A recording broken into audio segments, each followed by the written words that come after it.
Hi there. Okay, it's Sunday morning. I just fancy doing something really easy and just fun, so we don't have to think. I don't really want to have to think too hard today. So I just had a little play with some string as a resist into slip, and I've just put this on my story just because it was like really fun pulling the string out of the slip. Anyway, so I just thought I'd show you how to do it because, hey, it's just a funny thing to do on a Sunday, isn't it? So I have rolled out a piece of terracotta. It's got blobs of black slip on the back. I'll deal with that later. I have just coated it with some black slip, and it's kind of, it's still flexible, but the slip has gone matte because I don't want it to just come off all over me or on the string. So basically you can just try this. I don't know if this is going to work because I'm going to just try and put it down as a bit of a tangly kind of mess. I want it to, I'm not going to be too precious about it. I'm just bunging it on, let's just see if it works, because this is how we learn. Right, I'm getting my rolling pin and what I want to do is really embed that string right into the surface of the clay so that it's really well in there. And I'm very aware that it's kind of overlapping itself in some places. So instead of it being completely embedded, there are some high bits that are a bit loose where the white slip might go in underneath. But anyway, that's all right. Let's just try it. Can you see that? So it's pretty smooth and pretty sort of pressed into the surface of the clay.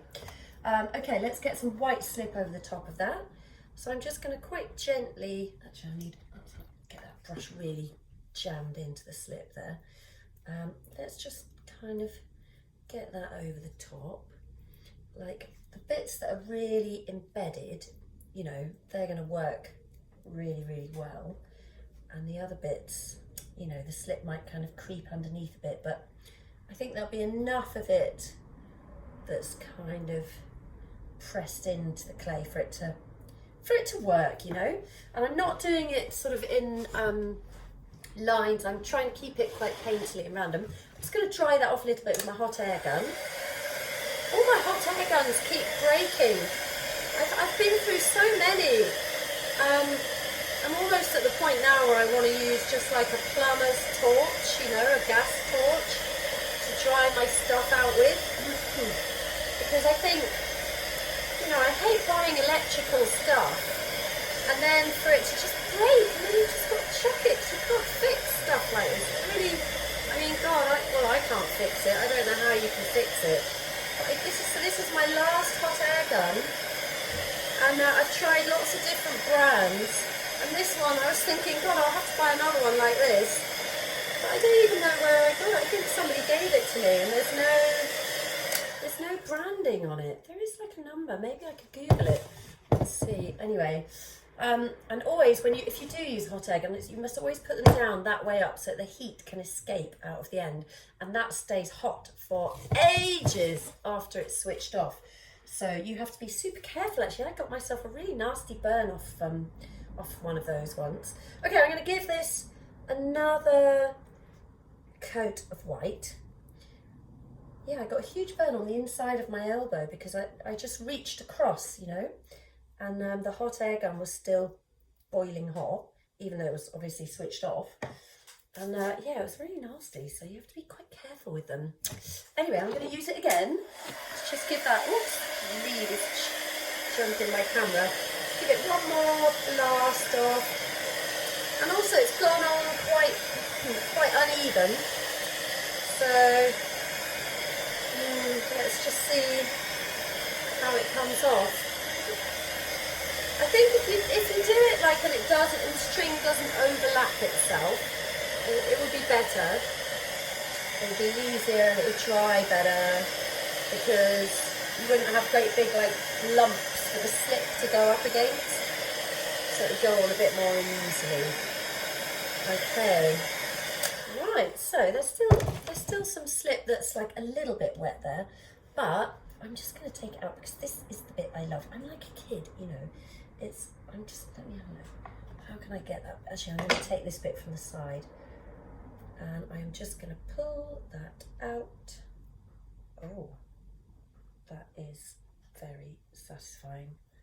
So you can see that it's made like this string pattern on my bit of clay. So also, you can also see where basically it's quite good, where it's been really, really embedded, yeah. But then like over here where the slip was still a little bit wet, you know, this, and it's, I think that was where it was all crossed over on top there. So the slip was able to go in underneath the string. So it hasn't resisted it, and the same there actually. So where it's crossed over, you know, it's kind of left a little gap for the slip to go in underneath. But anyway, that's just what's happened. So let's just leave it. I'm just going to give it one more blast off, and then I'm going to pop it over the mould. So I'm going to use a plaster mould, and we'll see if we can just make a little bowl out of this. I don't want to over dry it, because I don't want it to go stiff at all. So here is my plaster mould. So this plaster mould, it looks ginormous, doesn't it? Well, it is quite big. But, oh, it's heavy, that's for sure. So this I made from, you know, you can get like those plastic little like garden cloches, so that you can put these, you know, like a plastic cloche over your plants. Well, that's, I just poured potter's plaster into one of those. Like, I've had this for years. You can see it's been used in all the classes. All my students have been hacking in. Never use a metal knife against a plaster mould. Obviously, a lot of people have, but because it scores in, and also you might get plaster dust in your clay. But yeah, so you can actually, you know, if you can get some little cloche moulds, like cloches, you know, plastic cloches, and you get some potter's plaster, just pour it in, you know, and take it out, and you've got like a really nice hump mould. And I think they come in like different sizes, but I notice now some of them have got little vents in the top, which obviously you can't use them then, can you? Because you need it nice and smooth over the top. But they do make very, very good moulds. Okay, so, God, that is quite dry now. Anyway, so we're going to pop that over the mould, and I'm just going to basically try and get it a little bit sort of centered. And then with a hump mould, you want to kind of use the palms of your hands to gently sort of, it's a case of kind of stretching it down over the mould. So it will want to frill up like this, okay? The clay will desperately want to do that. And you have to sort of find a way of not letting it do that, okay? And it's sort of like, you know, you don't, yeah, it's really quite hard to describe actually. I mean, it's almost like I'm kind of bringing it together and dragging it down over the mould. I like to stand up and do it actually, because that makes it easier. And this clay, I have over dried it a little bit, so it's sort of cracking, but that's okay. Right, so can you see? So what you want is for your piece of clay to really cling to the mould, so that there's no gaps at all, okay? And what you can do as well is you can grab yourself, let's see, a metal kidney, or like a credit card that you've cut up, and you can then sort of smooth that surface with your metal kidney or your credit card that you've cut into a sort of kidney shape, and that will get rid of any little surface cracks. And sometimes like a rubber kidney is also really, really good for this kind of thing, because it's like the metal kidney is quite good for scraping, but your rubber kidney is really good for smoothing and like pressing the particles back into the clay, you know. So actually I'm going to get a rubber kidney to show you. Where's my rubber kidney? This one will do. And kidneys come in all different types of like flexibility, you know, for different things. Sometimes you want like a stiff one, you know, for some jobs, and sometimes you want a nice flexible one. So I want a nice flexible one for that because I want it to curve around my surface. Oh, that's so satisfying. Okay, so all of that is nice and smooth now with my rubber kidney. Okay, so basically, once you've pressed your slab of clay over the mould, I'm just going to give it a quick dry off, a little dry off, because when I take it off, I don't want it to lose its shape. You could decorate this side, or wax and slip on, but I'm going to do that later, because I want the bottom of it to be bare terracotta. So what I want to do is I just want to kind of try it a bit so that I really know that it will hold its shape when I take it off the mould. And then to take like something like this off the mould, what I do is I put my fingers like underneath the edge. Do you see what I mean? So I've got all of those fingers like underneath the edge, and I just lift it and crack it off the mould a little bit, come around again, crack it off the mould, and you just go around until you feel that it's like released, and then you can take the whole thing off, and there you go. So basically that mould was absolutely filthy and it's picked up all the terracotta that was on the mould. Can you see? Yeah. So that's annoying, isn't it? Anyway, it doesn't really matter because all of this is just showing you like the technique. So then once you've got it off the mould, you can just tamp it down a little bit, give it a flat bottom. And I would leave that to dry out a bit more so that it's properly leather hard.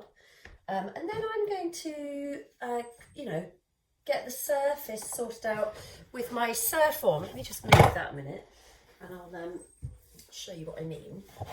So basically, what I would do when it's a little bit more firm, I would get my surf form and I would start surf forming my top edge, yeah. I wonder if I could just give it a really quick, I'm going to run out of time though. So you would be surf forming it flat on the top like that, okay. Well, not flat, don't make it flat unless you want to make it flat, but I don't want mine to be flat. And then I would be coming in, so you'd basically make it flat first of all, yeah. Or at least, it can be undulating, but you want to flat off the top so that you can see the thick and thinness of your rim. And then you can come in from the side. I mean, obviously this is way too floppy, but if I just show you what I mean. So it's only when your top edge, your rim, is kind of flattened that you can tell how thick it is, how thick and thin it is. And then you see you can refine it. Can you see now how that's all the same? So you're able to see the thick and thinness of your rim, and you can get that really nice with the surf form, and kind of blend out all of those marks so that you get a nice kind of curve, yeah, and the same thickness all the way around the top. But we're going to run out of time, so it's all about timing, isn't it, with ceramics? Clean your mould so you don't pick up all your grotty terracotta if you're using white slip. These things are so good for tidying up edges. Just get one, they're great. And that's it really. Yeah, and how to use a big mould. Make some mould, go and find those little tomato cloches and get some Potter's Park plaster and make some. I think you get quite small ones as well. I've got different sized ones actually, and they're lovely because they're totally smooth. They're really good for mould making. The string, you could try the string. There's lots of things you can press into clay and pull back out. Yeah, that's it. I'm done for today.